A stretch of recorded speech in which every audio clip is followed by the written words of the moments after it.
Hello everyone, Daniel here from the Next Issue Podcast. Today's video is a review of X-Men number 8, Enter MODOK. Holy shit, things are getting interesting now.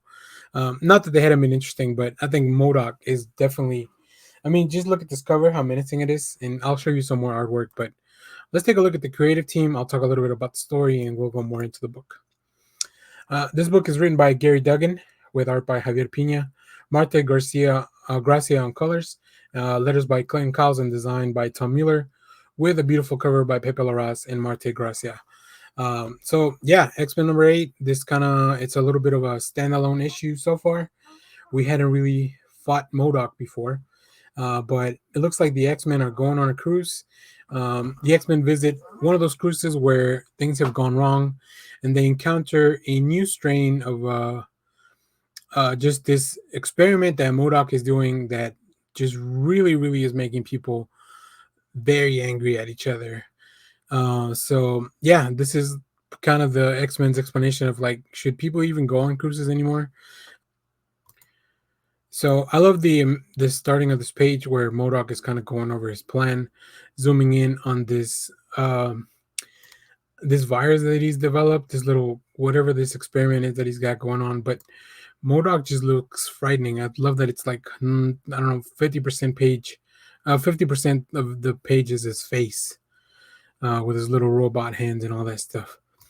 So I think the art team does a fantastic job with the pacing here, setting it up. You see the cruise, you see the violence, you see the AIM scientist, if I'll call him that, and then MODOK at the top of everything. I really like his redesign for this book. I think it's really interesting. But then you still have those little comedic beats here. You see how all the coloring is very much pretty mild, and I would call them cool colors. And then you have this really bright panel at the bottom. I don't know. I think that definitely achieved the desired effect for me to notice that little comedic beat, especially if you're reading on the guided view. We'll zoom in on that panel. Very interesting. And of course, the big whack sound effect from the letter. Great, just everything in the comic working as it should, guiding the reader. Then we have the X-Men team as they prepare to arrive. Obviously, Cyclops must turn into Captain Krakoa because news of he, as far as people know, he's dead, so he can't be really seen in public in these missions. Laura in this book is very laid back, pretty chill, always snacking too, kind of like Brad Pitt. But as we kind of move along, we definitely do get into a little bit of violence. Sync has some issues that he's dealing with, and a lot of it has to do with Laura and the time that they spent in the vault. If you were reading the previous iteration of the X-Men book, and I just want to show a couple more pages here where MODOK, Captain Krakoa, aka Cyclops, gets inside of MODOK's mind with the help of Sync, who's borrowing Jean Grey's powers. There's a lot of stuff going on here with the powers, but I love the change in the art palette and the color palette. This is what MODOK kind of has inside of his head, and it's really not what I would think it would be like.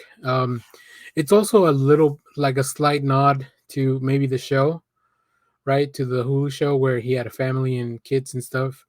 And here you see him grilling up Wolverine and Sync's head.